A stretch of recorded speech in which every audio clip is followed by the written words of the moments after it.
Well, fight fans, we are back for yet another week of the Shoot the Shit podcast here on the Loudmouth MMA Podcast Network, here with the 21st installment of this very terrible show that Keith Schillen, for some reason, allows to stay on the air. I am your host, Riley Kontek. I will introduce our guest in one moment, but I do want to plug our normal sponsor here. Now, I know we have a large following here in Illinois, the state of Illinois. So if you have any home projects, indoor or outdoor home projects, please head to Facebook and check out Cornelius & Sons on Facebook. Contact Raul. He's a guy, he's over at my house almost weekly helping me with stuff to do around the house because I am just helpless and he is a real man's man.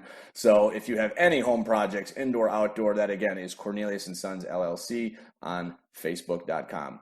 So for today's guest, we have yet another Contender Series participant, not a past participant. We have a future participant, actually, for the Contender Series on the show. He is a heavyweight. I think that's a first for the show. I don't think we've had any other heavyweights on the show. He is Jared Vanderaa. Jared, how are you doing today, sir? Feeling a little insulted. You don't love heavyweights. Yeah, first off, the men aren't as good at getting back to my requests as the women are. So generally, I think we have more women on this show than men. And let's be honest, other than, what's her name, Gabby Garcia, there's not too many heavyweight females. Yeah, true. So Cuter than us guys. So, I mean, marketing standpoint, easier for you.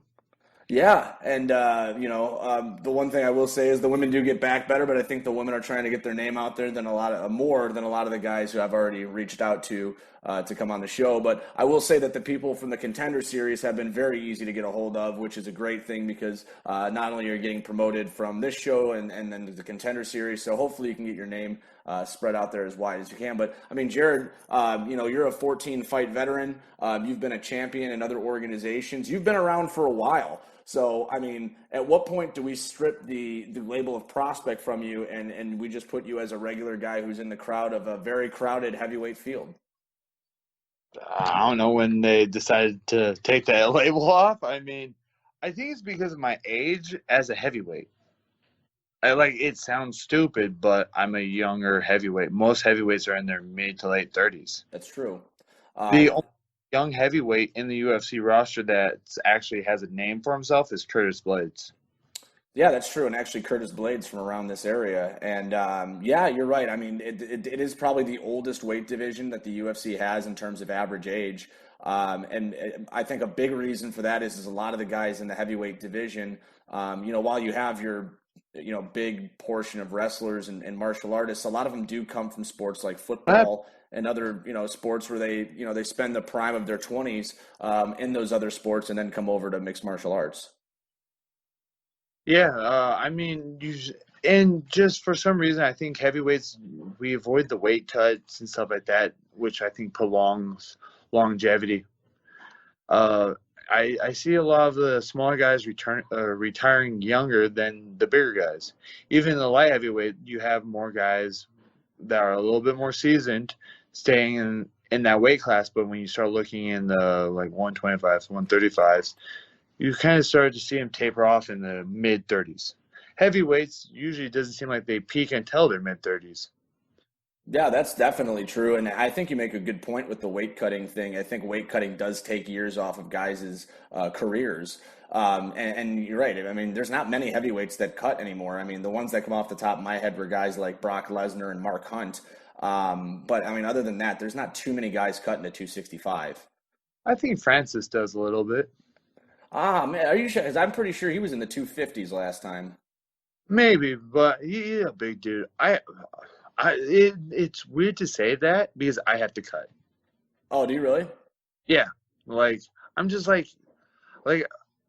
mean, I get that I'm fat. I'm not fat, but I'm fat enough where I have to cut weight.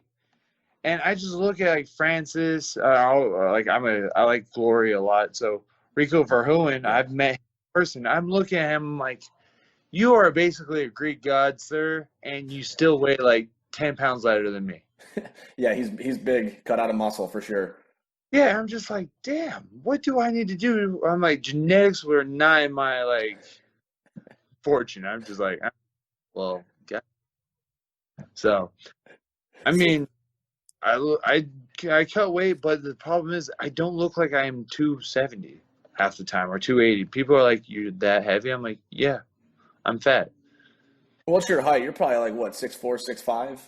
6'4". 6'4"? Yeah, okay. Yeah, I mean that probably spreads out a little bit better than somebody like that dude on the UFC card last weekend who looked like a waterbed with shorts on.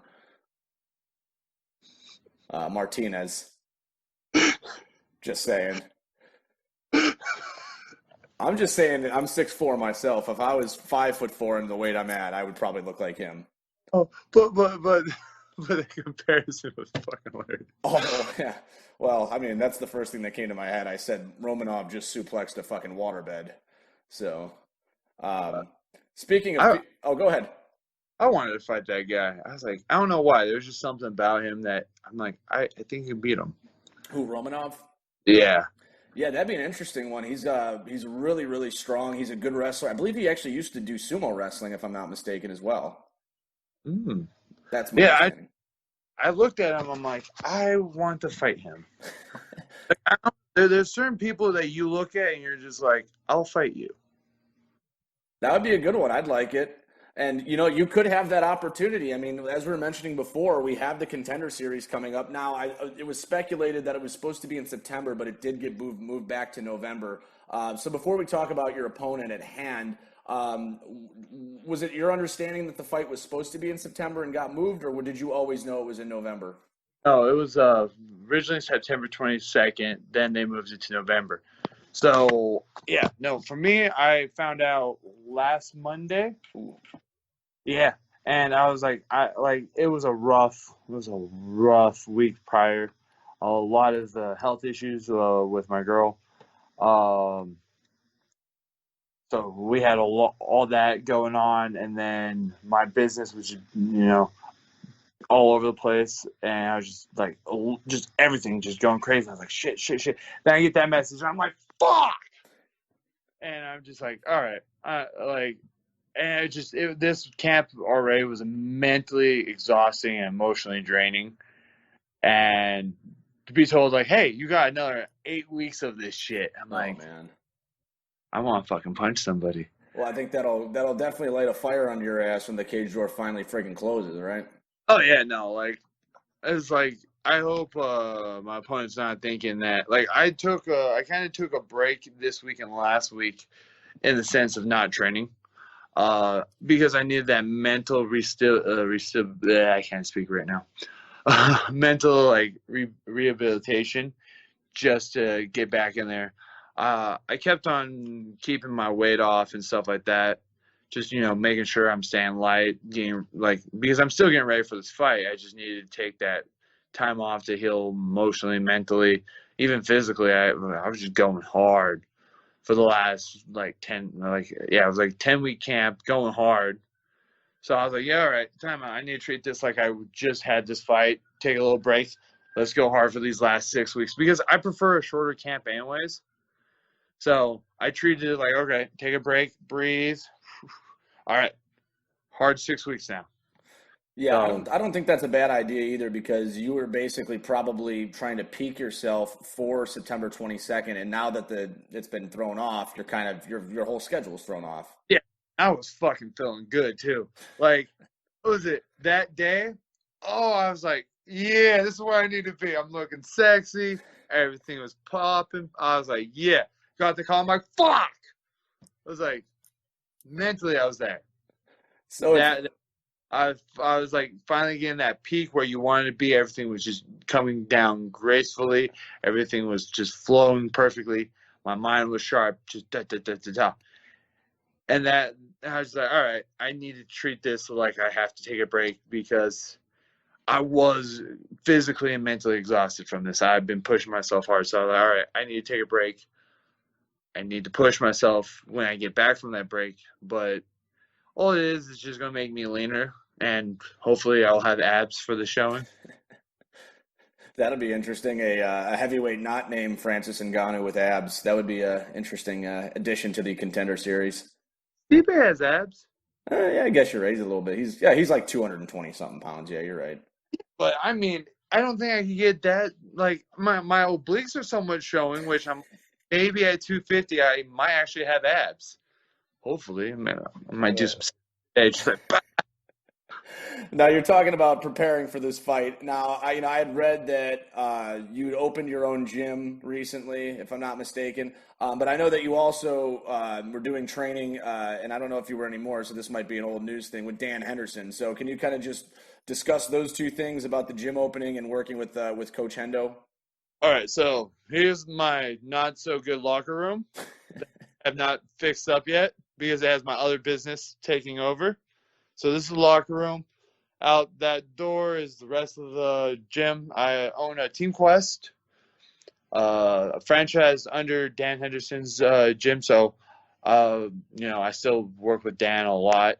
He still coaches. He still punches me. He's still old. But, you think, I really hate old man strength because that guy's just got, tenfold, and he's always had it, so it's just gotten worse. Dan hits way too fucking hard for an old man. Yeah, he looks like the type of guy that could crush apples with his hands. I mean, yeah, I'm sure he can. But he still hits hard. I'm just I was going with him once, and I was just going light, and I felt like he was getting annoyed, and he was like, fuck this. Boom! I'm like, God damn, stop acting old. You're going to break a hip or my face. But no, he still coaches. I own a gym here in Hemet. So basically in the middle of the hood. It's doing all right considering everything that's going on. I don't know about you, but I live in California, so everything's uptight and everyone's going to die. But yeah, we're running pretty smoothly. So yeah, I know that you're in California. Are you guys pretty much still on full lockdown mode, or are you guys at least a little easing up? I don't know. I've broken the rules since we were told to close back down. And I was like, we were told to close. So they're like, oh, you could open. And I'm like, okay. They're like, then you could close again. We closed for a day. And I was like, you know what? Fuck this. They'll have to close me down by force. I was like, and no one's fucked with me since. Yeah, I think more people should do that. This is getting really fucking ridiculous. I'm in Illinois, and we're mostly open, but there's capacities and stuff. But I mean, if you're a small business owner, and obviously you know this, if you're not operating, you're dying. So this is just ridiculous. Because I did the smart business move of opening during the virus. What was it? I bought the gym February-ish, and I do not pay attention to the news or anything. And my business partner, who happens to be girlfriend, baby mama, all that jazz, she was like, oh yeah, this coronavirus thing is kind of getting out of hand. I'm like, fuck it, news is a bunch of bullshit. And then she does the business side. She's the brains behind everything. And she's, she was like, all right, let's be wary of this coronavirus stuff. And then March comes, she was like, hey, we really need to be paying attention for this. And I'm like, okay, let's just get our paperwork done. And there's a whole issue with the city that postponed why we didn't open in February, but that's a whole different story. But the day that I think the United States went on lockdown was March 14th or something. Yeah, it was St. Patrick's Day weekend. It was the weekend happened, and then the day after it was there. That was the last day that I had my second to final report. And then they're like, yeah, you can't open anymore. You're closed down. I'm like, I haven't even officially opened. I have one more fucking exam. Yeah. And so we waited until June, and they're like, yeah. They're like, we're reopening everything. So I was like, fuck it, let's open. Did a lot more stuff to it. Got a person in. They're like, you're good to open. And then literally a week later, like, oh, you got to close down. I was like, no, I'm good. Yeah, I know a lot of people had been, especially in California. I have a buddy who lives in San Francisco. They had been boarding up the windows to make it seem like they were closed, but it was really like a speakeasy for their businesses. So they were just letting people in, but you couldn't see through the windows because they were boarding them up, but they were still trying to keep their business operating. Because we had the riots here too. We had them pretty bad. And so I was like, shit. So we ordered some boards. We just boarded up to the windows because on both sides we have basically a glass entrance, and then on the other side is predominantly all windows. And if we have a gated fence. So we got some boards, we put them up, and we're like, all right, boom, put up the boards. We call it a day. And then they closed up everything. I'm just like, I'm going to put the boards on the inside so they don't see what's going on in here. And, yeah, we have the boards in here now just because we just said, screw it, we're opening this bitch up. And I have half of it seems like I have half of Hammond PD coming in here to train. So it's like, are you guys going to stop me? They're like, fuck no, we like coming here. Yeah, I was gonna say there's a lot of police officers that don't like enforcing that. Give me one moment here. I'm gonna. My boss is calling me. That's too bad. Yeah, it does kind of seem like a lot of the officers don't want to enforce that. But it's funny that they're coming to your gym. I mean, I would be a little weary of that as well. So speaking of the Contender Series, Ivan Oscar Cota is going to be your opponent. So why don't you comment on him as an opponent and how you see this fight going? I mean, he's a tough, brawly dude, and stylistically, it's favorable to me. I like to fight those guys, and I think I'm gonna win with a flying triangle to an omoplata. That is a flying triangle to an omoplata. Yep, I have a feeling that Dana would give you a contract if you did that, and he might not cut you for a while. hopefully, but I mean, that's a lot of jumping. I mean, I don't know if you know this, white people can't jump, and that stereotype is based off of me. I'm white and I can jump. I had a pretty good vertical when I wasn't fat. My vertical is 2 inches. That's impressive. I think Stephen Hawking's was 1.5, so I think you got him just beat out. Yeah, but the dude just rolling around. Yeah, right. But he used to he used to get a little bit of air, and he'd be yelling through his computer voice box. Hit that lip. Pop. Exactly. Yeah. He would hit a speed bump and he'd go past the moon and everyone thought it'd be E.T. That's just what I heard. I don't know if that's actually true. So obviously wrestling is your strength here. Cota is definitely more of a boxer. Do you think that his boxing is a bigger threat than your wrestling? Oh no, I have never lost to a boxer. Even when you were fighting in South Africa? Yeah, the one my second fight was against what's his name? Elvis. Elvis Moyle, who is a professional boxer, who is their heavyweight champion, and I beat him. That's right. My first fight was against a legit boxer, beat him. Like, for some reason, I do very well against boxers. And I think it's because I live in Southern California. Everyone and their grandma is a boxer. Right. And Mexico is literally down the street from me, like 2-hour drive.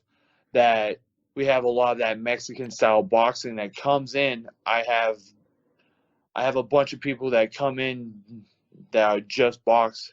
So boxing, when I fight against boxers, I do very well. And plus, my stand-up is just as scary as most. I prefer my Muay Thai more so than any other of my styles. I have a dangerous leg kick, and that's why boxers don't like me. I'll just kick their legs out, and they can't punch me.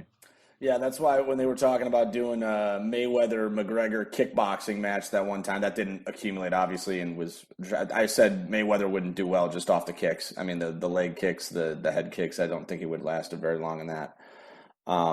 So one more question before we get to the card for Saturday. I know there's plenty of hardcore MMA fans that watch this show that know who Tony Lopez is.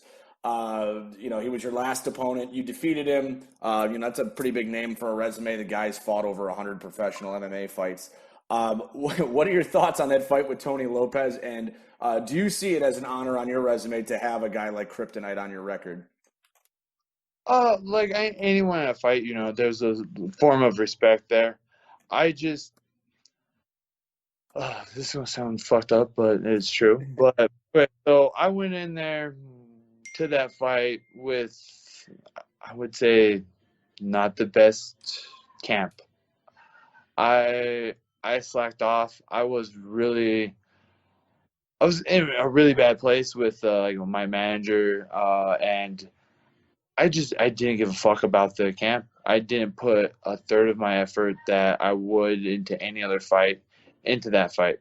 I literally just showed up and just like moseyed along because I had sparred the guy before, and when I was sparring with him, I'm just like, even if this guy turned it up 50% more than what he was giving me, he didn't bring any threat to me.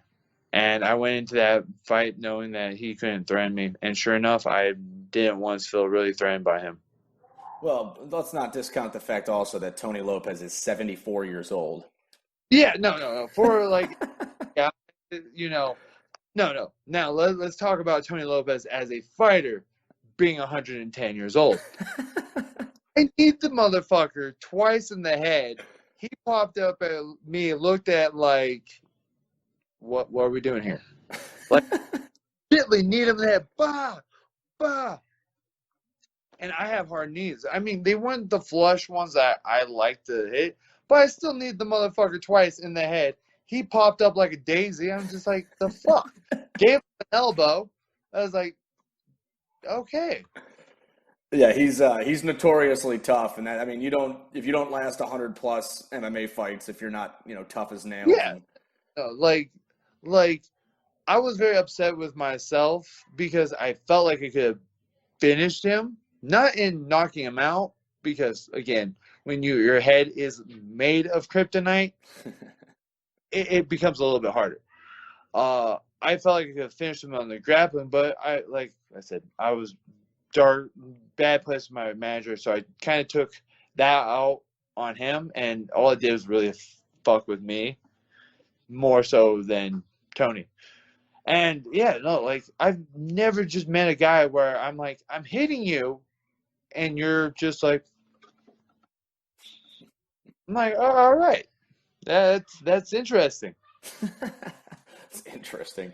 Yeah, I mean, that's, like I said, Tony Lopez is definitely a cult hero in the sport. So, speaking of the sport, we'll get to the last segment of the show. We're going to talk about Saturday's UFC card, headlined by two guys who could probably not be any more opposite in terms of their personalities, Colby Covington and Tyron Woodley. Before we get to that, let's talk about the co-main event. Donald Cowboy Cerrone taking on Nico Price. What do you think about this fight, and how do you see it going? I think Donald Cerrone, just because he's that weird guy that doesn't do too well in the big fights. But I don't know too much about Nico Price. It's a name I've been hearing a lot, and I just like his name Nico, so I do want best for him. I was like, I like the name Nico, so I was like, But, excuse me, outside of that, I don't know too much about this guy, his fighting style, or anything like that. So I'm like, all right, this Nico Price dude could, win too. I wouldn't be upset with that. Yeah, that's funny that you say that. Definitely going to be a fight of the night contender. Both of these guys don't take a step back. Nico is definitely a wild man. You sound like a few of the girls I've watched fight with before. Like, I like his name. I'm going to take him. And it's just like, okay, that's why I don't watch fights with you ladies. I am going to take Cowboy here, though. I'm not a student of the sport in the sense I don't watch other people fight. I really don't. There's a lot of fighters that feel that way, too.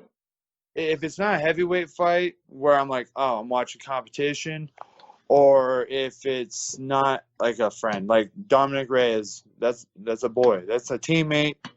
I'm watching him knock out fucking Jans. Yeah, so, and that'll be the following Saturday. Yeah, so I'm excited for that one. I like Jans until he had to fight Dominic. Now I'm like, Dominic's gonna whip that ass. Do you like Jan because he knocked Luke Rockhold's cocky head off? Kind of. I like Rockhold. He's a Quest guy too, so I have like everywhere I look, it's Dan, Luke. I'm just like, I see Luke everywhere, and it's just. But I just like Jan. He is that big Polish dude. I'm like, all right, big people, awesome. Yeah, he's a pretty big guy for 205. And then the headliner, you got Covington and Woodley, which, as we said, they could not be two more different guys. Covington's the MAGA hat wearing Trump guy, and Woodley's the Black Lives Matter wearing guy who basically answered every press conference question the other day, yelling Black Lives Matter. So, what do you think about this fight, and how do you see this one going? I think both their political stances are dumb. I don't follow politics at all. I think both organizations or both sides, both parties are corrupt and stupid. So that's my stance on their statements. I definitely think Colby more for a show, but I think I do like what Woodley did though by saying Black Lives Matter, because it is the polar opposite of usually a Trump supporter's belief. So I like how it is the truest, like, opposite ends of the spectrum when it comes to like political and viewpoints. Now, when they come to skill, they're both high level wrestlers, and I think they're both amazing. And then you got, I think, the technical prowess of Colby Covington, his hands. I think Colby has better hands than Woodley, but I think Woodley has the power. Yep. I think that's a correct breakdown too, and that's the other thing too. People still think Kobe's one-sided. They don't remember what he did to Robbie Lawler, which was completely outclass him, and it even outstruck Robbie Lawler. And from what I've heard, a lot of people think that Colby was beating Usman on the feet. Oh, on the feet. Yeah, I could see that. From what I remember from the fight, I had a few drinks, but if I remember, yeah, Covington, I thought it did pretty well in terms of striking in that fight. Yeah, so I think a lot of people underestimate his striking. I do like how he wrestles, though. I don't know, like I was watching, like I don't really care. Like I was watching his wrestling stance, I was like, or like how he's wrestling on the fence, I was like, I actually like that. It's like, I was one of the first times I've watched his stuff, I was like, you know what, he's a dick human, but yeah, he good for a reason, though. Yeah, I mean, and obviously he puts on a persona, and that's well documented. They basically said, start drawing money or get lost, or we're not going to pay you, and he did. So he did what he was supposed to do, I think. Now, the last thing I'll ask you before you go, and I was going to ask this during the Contender Series questions, but I forgot. What sob story are you going to have during the interview before the fight that Laura Sanko will bring up after the fight 5 times because she has no other interview questions to ask? Ooh, I have like a lot of them. We could go through my whole childhood, and we could, like, here we could pick out at least 10 good, juicy stories. Oh, just give us one. One is tied into like 22. Oh, Jesus, man, we don't have that much time. I know. All right, like, what was it? I did the interviews for the Contender Series. They usually last 10 to 20 minutes. We were there for 50 minutes. I could see that. Granted, I slur my words too, so they're like, yo, learn how to speak before you get on camera. I'm like, my bad, I have a lisp. Fuck you.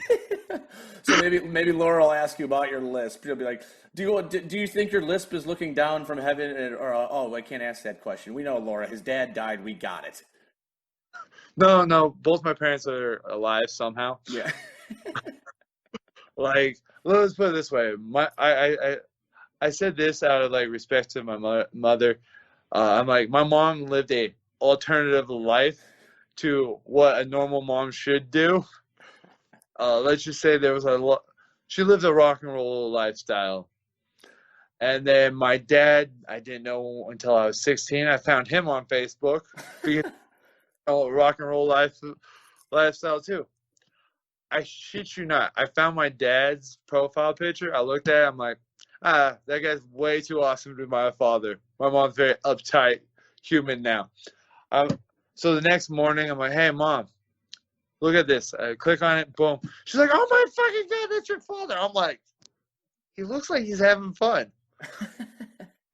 He was having a good time. No worries. Oh, yeah. He still is having a good time. So do you talk to him regularly now or no? Yeah, actually, it is weirdly enough in my life because my mom's made grade A father choices for me while growing up that my actual father, has been a better father than most of the guys that she's had in her life. And he didn't show up until he was 16. I was like, damn. Yeah, better late than never, I guess, right?